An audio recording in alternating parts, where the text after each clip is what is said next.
everyone, my name's Hannah and you're listening to the Brunel Let's Talk About It Mental Health and Wellbeing podcast.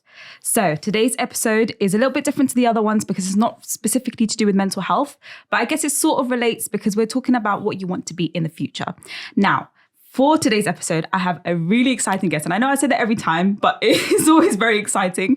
Do you mind introducing yourself? My name is Nana Anokye. I'm a professor of health economics here at Brunel and the Divisional lead for global public health. And I'm a former student here. So I did my PhD here at Brunel. So obviously very passionate about Brunel, having been a student and now going on to become a member of staff. So excited to be here as well. I mean, I couldn't have thought of a better guest for this episode, considering what we're going to be talking about. Just to go into a bit more depth about what I will be discussing today. My thinking behind this episode was, I think, because I'm looking back at when I was a student and when I first started.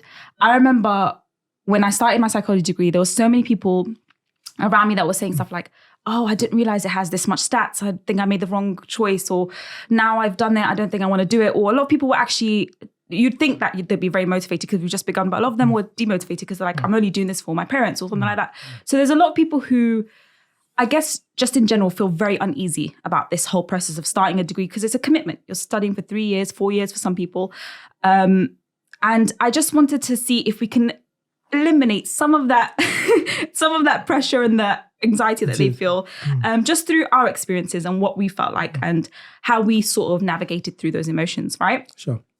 So in general, what would you say when you started your education journey, what was one of the biggest anxieties you had in the beginning, and how did you overcome it? Is a big question. Yes, a big one. But the good thing is I can relate to that. Yeah. So my journey, quite interesting in the sense that it's cool. I think it's quite unusual when I tell people. So my dad was an accountant then. My mom was into fashion. And growing up in the house, I could really tell, I think it was quite clear and vivid that my dad wanted me to be an academic. Okay. But I really wanted to work in fashion. Yeah. I love my clothes. So it was a bit challenging. One is and I grew up in Africa, I grew up in Ghana. So how do you tell your dad that really this is not what I want? I want to work in fashion. So it was a bit tricky then. So the decision I took then was, okay, let me make him happy. Okay. But at the same time, try and create a balance. So I've had a number of, my career has therefore been a bit non-linear in the sense that I think over the course of the interview, it become clear that at each point in time, I'm not sure what I wanted to do. And to be honest with you, it's perfectly fine. As I sit here, I'm not even sure what I want to do. It's perfectly fine. Just last week, I was asking myself, is that something else I would like to do? Yeah. Okay, so about what drove me on is the passion. Okay, the passion to do well in whatever task you set out. And to know that opportunities do come. And when they do come, sometimes they might not be very straightforward. So you might need to do something in order to achieve what you are really passionate about. So over time, I think that also became clear. Yeah, I mean, I don't know what it's like in your culture, but in my culture, it's like you're either a doctor, lawyer, and then maybe an engineer. If you really want to do something else, maybe an engineer. So when I sort of said that I want to do psychology, I remember my dad was like, that's not a real doctor. Like, I had to change a lot of the perception around mental health in my culture.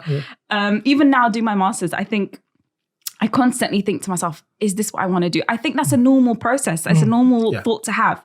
And I think ultimately what drives me is my passion. I feel like this has always been something that's been more than just a degree or just a master's or just a PhD. It's been so much more than that for me.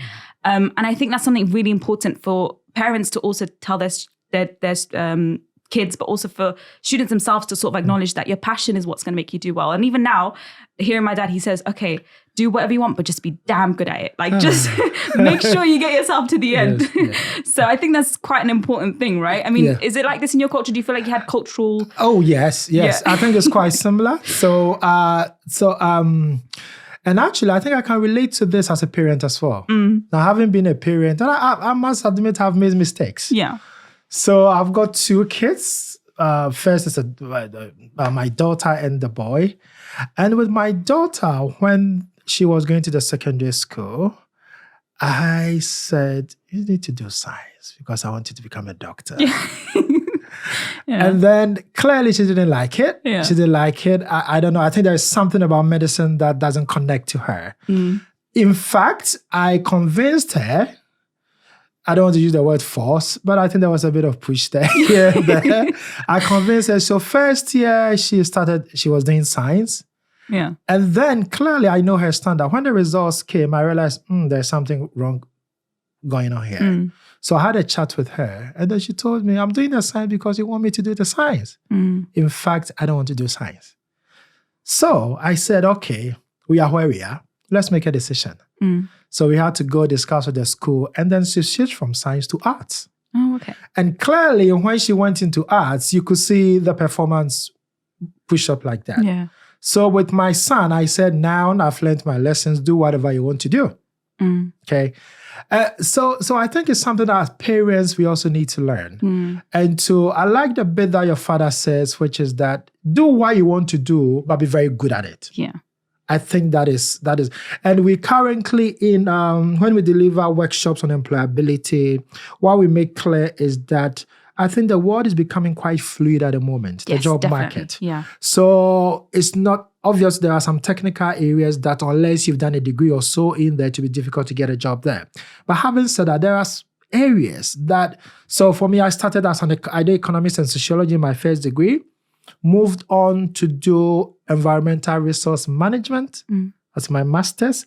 Actually, before I started that master's, my first master's was in economics, and I stopped. Wow, yeah. Okay?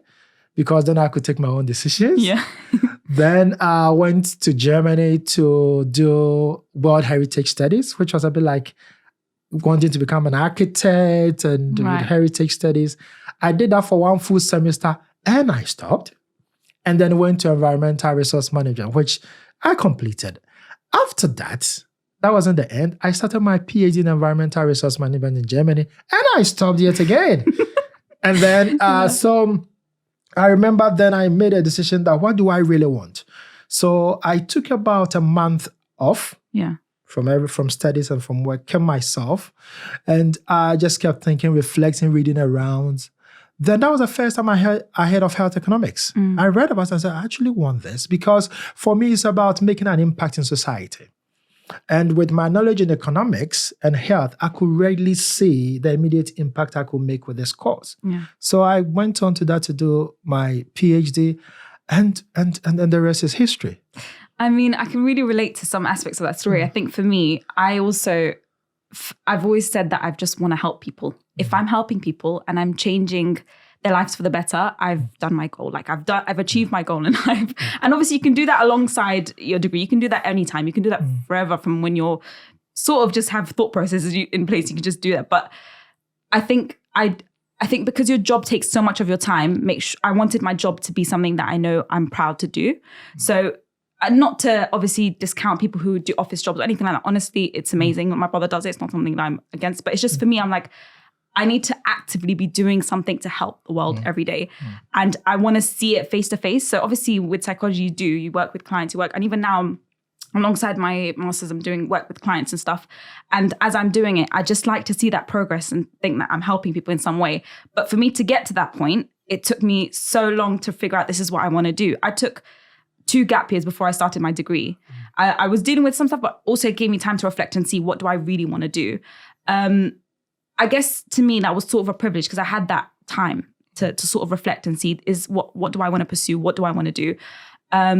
And always I say like, I'm like 3 years because I did a 2-year gap year and then I did a foundation year. So I'm 3 years behind. I'm 24 and I finished my degree at 24 when people were done way before me. So I always felt like I was so behind. And that pressure, it would always get to me, especially from my culture where they're like, you're expired at 22. Even though luckily my mom and dad aren't like that. But, you know, they're like, what are you doing? You're going to be studying. When I say that I'm going to be studying till what? Probably be around 28, 29. They're like, 28, 29, what about marriage? What? I'm like, everything has its own time. You know, right now my focus is education. But I think that's a really big thing to sort of reflect on what you really want to do. And, you know, it's okay if you don't know straight away. Yes. Right? I mean, is that how you felt when you were? Yeah, as I told you, as we sit here, I don't even know what I want to do. Yeah. But what I'm clear about is my passion is in helping and supporting people. I love it when I see people learning and unlocking their potential. So what keeps me going is that any job I'm in, I want to use that to achieve that passion. Okay, so I have it at the back of my mind that how do I support people to unlock their potential? And luckily, I'm in the education sector, so that becomes a bit more relatable or easy to achieve. So it's perfectly fine. And there are days that, there are times that I always say that it's dynamic. Even when it comes to certain things could be fixed, but when it comes to what you really want to achieve, it's dynamic. Particularly if you are quite ambitious, that you want to see things done, you want to see progress. Sometimes it could be quite tough when you realize that, you know, you're a bit low because you're not actually getting to achieve what you want to achieve. So it's perfectly fine. And one of my mentors told me this, when they were mentoring me, they've been a professor for over 20 years. And they told me that, to be very honest, sometimes I think, am I doing what I really want to do? So it's fine. And when that happens, to me, it's also a good sign. It shows that you're reflective and you're really passionate about what you want to achieve. So to me, it's perfectly fine not to be sure. I mean, so what would you say to students who have started their degree and I guess along the line they found out that this isn't what they want to do? What would you give as words of advice to students who've already started and feel like this? Oh, as I told you, I think it's quite hypocritical on my part to say something different because here, in my case, first degree was fine, but second degree, I started to, and I stopped. I realized I wasn't interested and I stopped.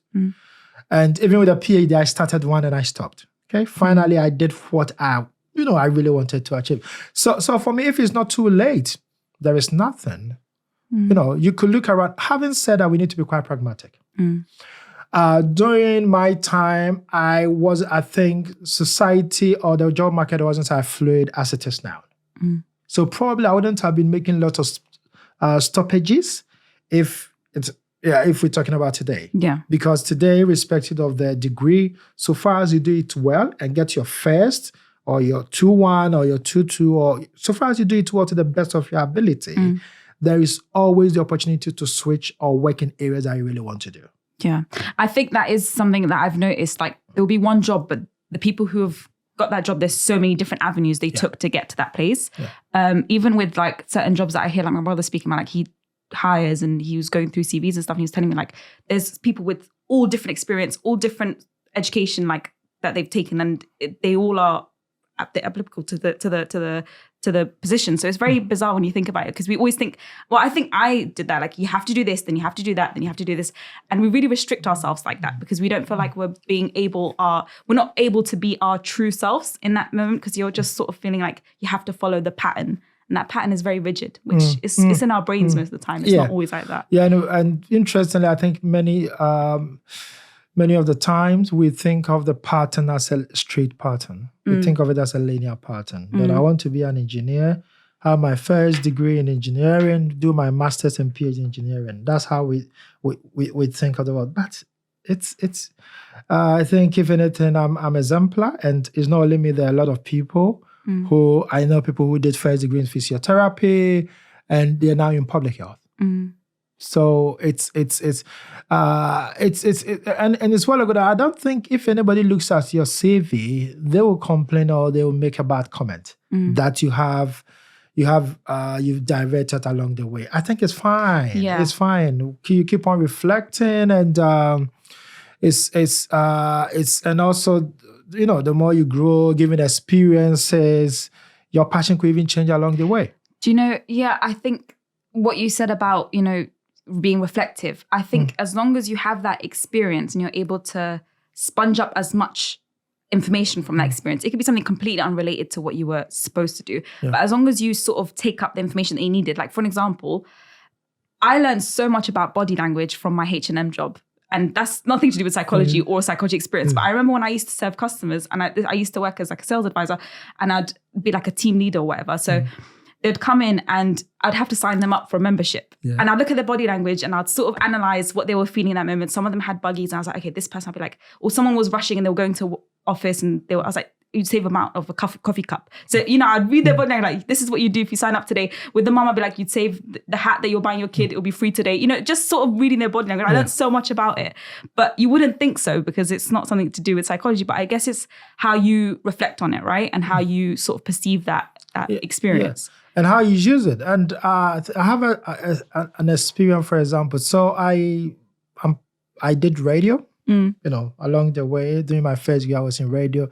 I even did it up to the PhD level. Yeah. Okay, and occasionally you're going radio and all that. And interestingly, it helps.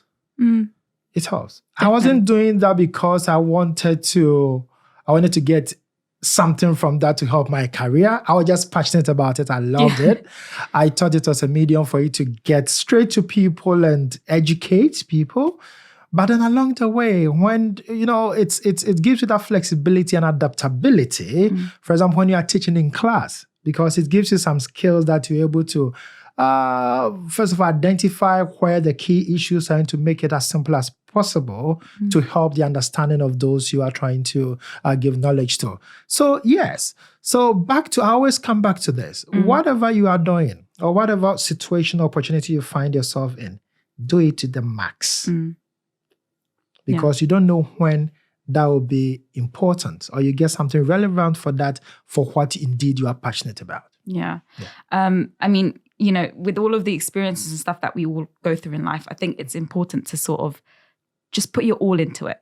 Yeah. Same with this podcast. I think what you were saying about doing radio, I think there's a lot that I learned from doing this podcast. First of all, I remember when I was like, it's so intimidating speaking to people who have 20 years of experience in a field and I'm just an undergraduate speaking to them about it.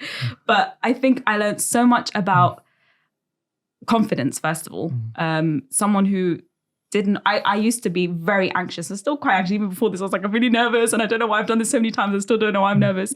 But I think, like looking back, I think I'm very proud of the person I've become and I'm very proud of the steps that I took to get to where I am. I'm not saying that I am where I want to be, but I know that I'm getting there. And I think with everyone who is feeling anxious about taking these steps, I think, honestly, just take them. I know that that's the scary part, that taking that step, because I don't know, but you'll never know if you've never taken it. Take it and see what happens. Yeah. There's so many opportunities that I only got because I said yes. And I just, even if I didn't think it was right for me, and what is right, like we always think like, what is right for you?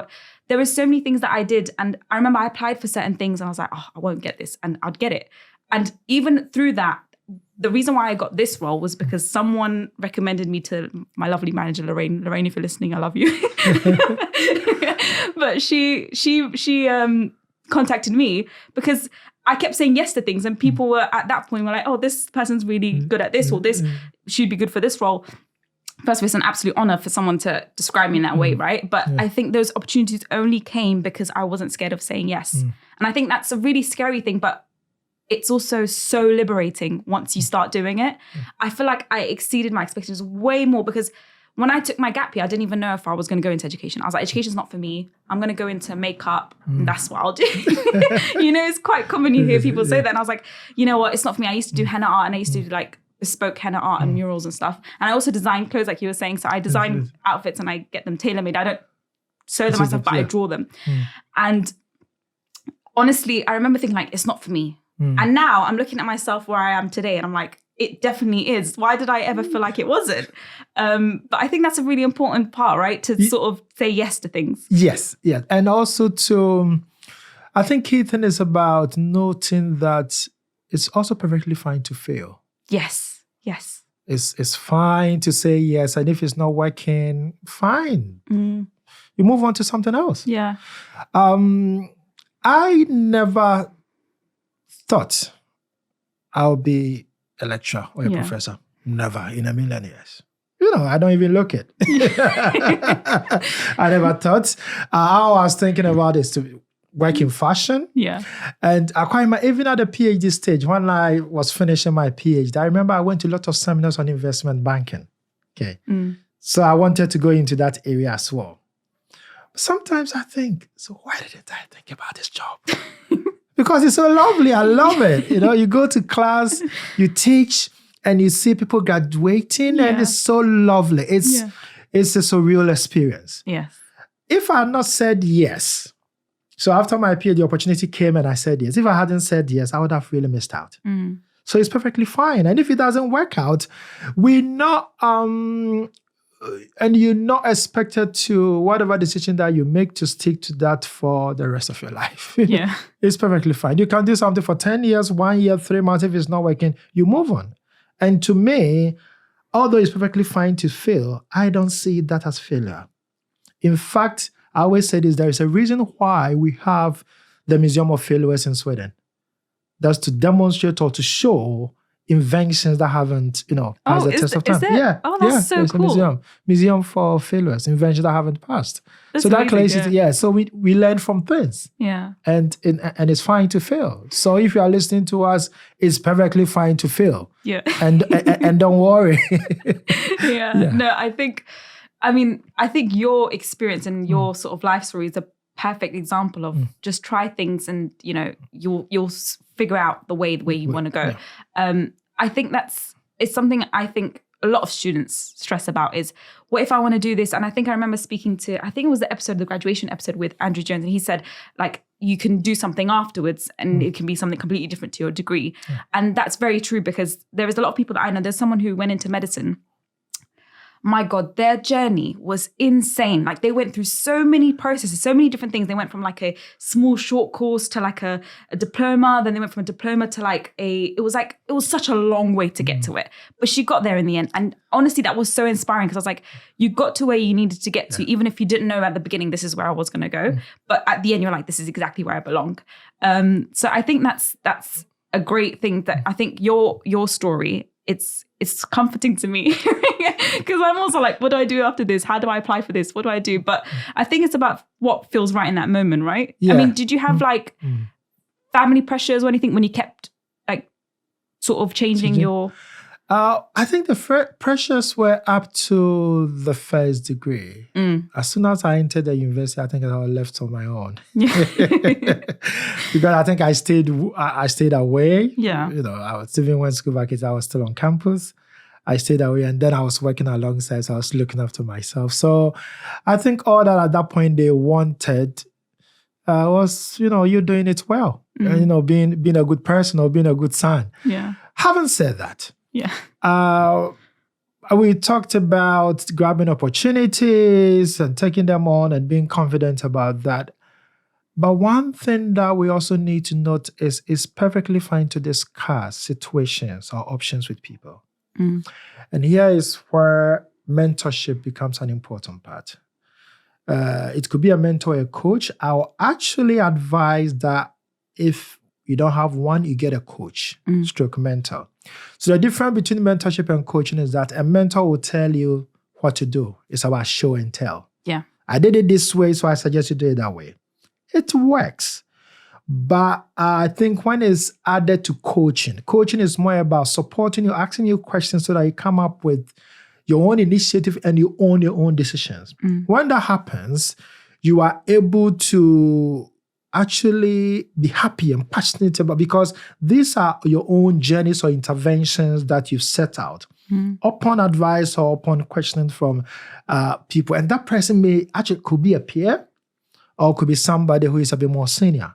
So it's fine that during a reflective period to discuss things with people. Because for me, one of the major interventions in my life, or one of the major things that I found and I've really enjoyed, is when I had a coach stroke mentor in my life. That was when I was a research fellow. And what they told me still sticks with me. I think it made me a bit more confident. And they told me that was when I've been hearing it, but to hear a professor tell you that it's perfectly fine to fail. And I failed several times, and here I am. I think that was a bit comforting. Yeah. So discuss, it could be your peers, people that you can really trust.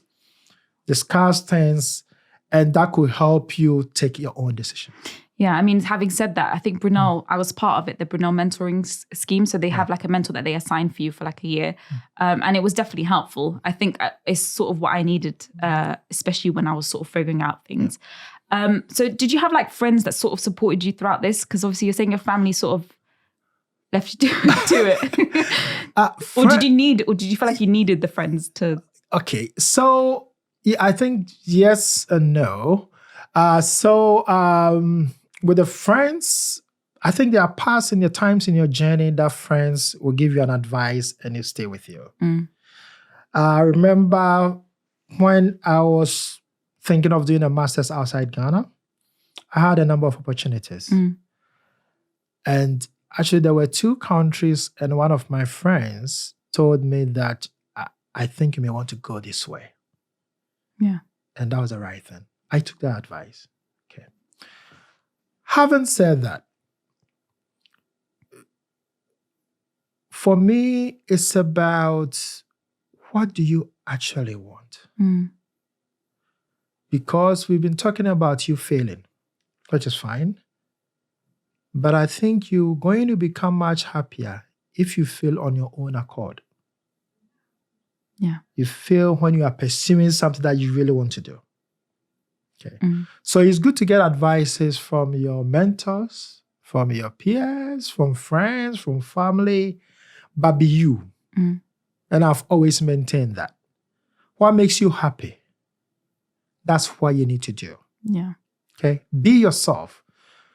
And luckily at Brunel, I think we have diversity. Yes. Yeah.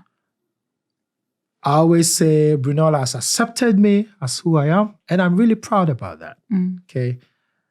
Don't change for anybody because that will make you only unhappy. Yes, definitely. Okay. So once you're yourself, once you are you, it's going to work out.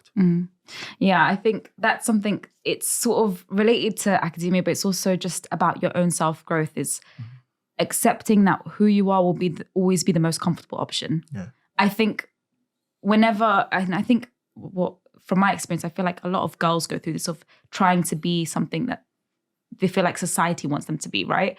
And that's something I miss about Brunel is how accepting it was of you being you. Like I've never felt, and I said this in the EDI episode, like I've never felt discriminated against. I've never felt like I didn't fit in. And I'm not saying I don't feel like I fit in where I am now, but I just feel like there was something here which the diversity sort of added to that acceptance rate, I guess. But I think that's a really important thing to sort of be your true self. And it can be very difficult though, because sometimes we don't like to say it, but sometimes we see someone and if they don't fit in this certain quote of like the norm, which what is the norm? It's a very weird word. Whenever I think about it a bit too deeply, I get very confused. Like normal is only whatever everyone else does. But if everyone else decides to put shoes on their head tomorrow, then it's normal. So what is normal?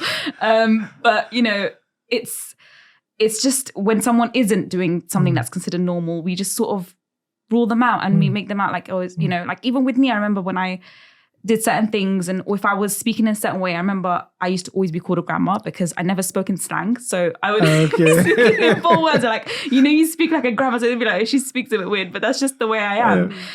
So I think me being me, I think that's where I felt the most comfortable. Every time I tried to be something I'm not, I was, you know, like seen in a different way and maybe it was a bit more accepted, but I didn't feel good and I wasn't feeling like my most authentic self.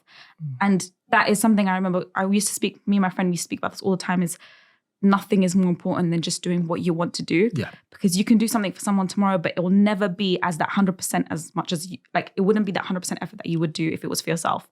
And that's what I felt with pursuing psychology. I remember like at the beginning, because I'm Afghan, so my parents, they were like, psychology is on the lower end of salary when you graduate. They're like, you know, what is this? What are you going to do with this? And they were just, bless them, they were just caring about my career, like my future and what I'm going to be doing. So I understood it from their perspective, but I also knew that, like I said, my dad told me, if you're going to do it, be damn good at it. So I was like, I'm going to be damn good at it. and I know that this is what I want to do. If I pursue something that you want to do, for example, if I want to become a lawyer, I like to talk, but I don't think it's for me. And I feel like I wouldn't have been as passionate as I am today. So I think that's a really big thing to sort of, be your true self, because it will take you very far. Give you lots of opportunities. Absolutely. And I'm not saying it will not be without challenges. It will definitely. There will be challenges along the way. But I think something that should always keep you going is that you can't please people. No matter what you do, you can't please them. Oh, you absolutely. You Yeah. can't. Yeah. So it's better to please yourself. I think it will make you more satisfied. Yes. You can sleep better at night. Yeah. Okay. So you being yourself and noting that we are all unique in several ways. And the fact is, if we all behave the same, where will be the USP? It's very boring. Where will be the USP? There will be no unique selling point. Yeah. When you go into a job, you want to sell your unique self. Yes. That's why you're going to sell. Okay. Because you can't be somebody to their game. Yeah. So it's about being myself. And I think it hasn't done me a lot of harm. Being myself, it's you. Be yourself, be a good person. Yes. And that's all that matters. Definitely. I think something we really disregard, in terms of career and even interviewing, is your personality is actually very, very important. We think that, because I remember when I started my master's, I felt very intimidated because I was like, these people, they've gone like, they're the top of the top, like they're really good. And, but I don't know if I'm like this. And we both have the same degree, we both have the same experience. What makes me different? But I'm not saying that they're not like this, but I just remember thinking like, you are what is different. Like you have your own personality, your own thought processes. We don't think the same. We might have the same degree, we might have the same master's, we might have the same PhD, but we think differently about things and we perceive things differently. And that's a really important thing to like remember, even in interviews. It shines through. It shines through if you're being yourself, that is. That when you're speaking to the interview, they see something in you that is different from the other one and the other one. And, that's what will make you go really far in life. I think for me, I've realized that being a kind person and just being nice gets you so far. Yeah. I think people don't think about it as much. I feel like people just go, you have to have this and that. But I think being nice takes you very far. I always say at a point, technical base gets cancelled out and it's about attitude. Definitely, yeah. It's about your attitude. Attitude will determine your attitude. That's a bit. Yeah. Because you all have a degree, you all have a master's, you all have a PhD. What sets you apart?